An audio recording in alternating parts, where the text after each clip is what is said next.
Star Wars Jedi Survivor is out and I am hella excited. The last game in the series, Jedi Fallen Order, was one of the first games I played after my spinal cord injury, and it's the only game I've completed since. I'm now a few hours into the new game and I'm ready to share my first impressions. Let's see how Jedi Survivor delivers for players with cognitive and mobility impairments like me, the stuff I love, the barriers I've encountered, and what I'm excited for next. I don't want a monologue over a bunch of menus, so here's the short version. The menus hit all the main things I need. The gameplay specific options, such as auto-targeting, parry timing, and enemy aggression, let me tune the challenge to suit my needs. Alongside the gameplay specific option sits a wide range of baseline accessibility features, things like press to hold, auto-completion of QuickTime events, and UI scaling. It's a really great start to the game. Getting into the game proper, the good impressions continue. The initial tutorial is well explained and characters are skillfully introduced. Control and gameplay mechanics are introduced at a good pace, with ample time to try things out and big clear text describing what things do. There's a heap to remember, but a handful of basics will get you most of the way there. Characters are also introduced in really memorable ways. I especially liked how this Senator's introduced. He was instantly memorable as Turtleneck Palpatine, and his introduction via characters talking about the billboard is a brilliant piece of game design. The game also seamlessly supported things like my Xbox adaptive controller, allowing me to get straight into the action with no fuss and very little configuration. It's a really good start. However, within the game I encountered a few barriers, nothing that stopped me from playing, but enough to get in the way. One of the tools I use to think about the barriers I encounter is called the Gameplay Barrier Grid. Across the top are the types of barrier I encounter. Barriers come in many types, such as those which prevent me from starting something, limit my ability to do my best, or block me from completing things. Down the side are gameplay elements such as navigation, interaction, and information gathering. In other words, how do I get around, how do I use in-game objects, and how do I pull information out of the game to understand what I'm looking at and what I can do?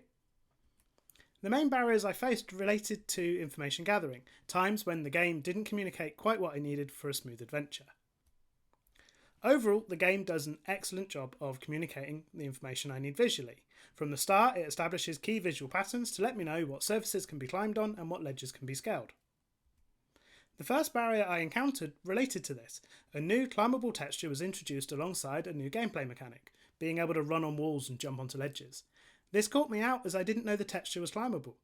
I played the game on stream and I even mentioned the similarity, however I didn't connect the dots. This isn't a massive barrier, but it's one of the times where my flow within the game was interrupted. Game design is proper tricky, with many competing needs, so I don't want to give off-the-cuff suggestions. While this was a barrier for me, it was easy enough to work around once I'd understood where the visual design had caught me out. This concept of visual design as a method of communicating information to players extends to another barrier too. Something a little more subtle which hampered my progress through the game, although it was ultimately saved by one of the new accessibility features. In a nutshell, I got stuck and I couldn't work out how to progress. I thought I was on the main path through the game when in fact I'd gone off on a spar to a hidden collectible. I didn't realise I was at a dead end and I spent time trying to progress forward where there was simply nowhere to go. There's a few barriers stacking together to make this happen. The first was lighting. Until this point in the game, lighting had been really effective.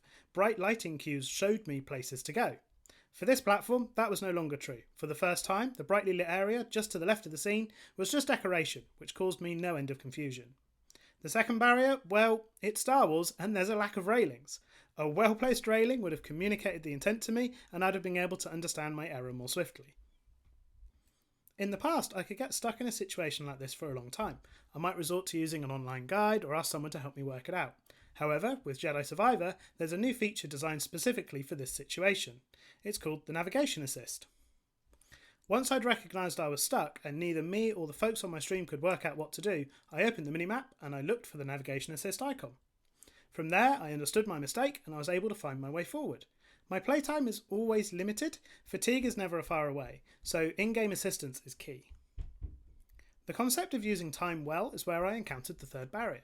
The opening cutscene is really long. The length isn't a barrier by itself, but the barrier was that I didn't know how long it would be. I sat holding my controller ready to go for a long time, getting more and more fatigued. By the time I started playing, I'd already lost a large chunk of my energy. Wrapping this up, my first impression of the game is really positive. The barriers I encountered were mostly balanced by gameplay features. I was challenged without being overwhelmed. Jedi Survivor absolutely lives up and exceeds the bar set by Fallen Order, and I'm excited to explore the game further. That's it from Lion and me today. For more coverage of Jedi Survivor and other games, please do all the things like, subscribe and comment. If you'd like hearing me natter about autism, neurodiversity and cognitive accessibility more generally, then check out 1800 Seconds on Autism. It's a podcast I co-host for the BBC where we aim to make people think about how they think. That's all for today, all the whoosh, and thanks for watching.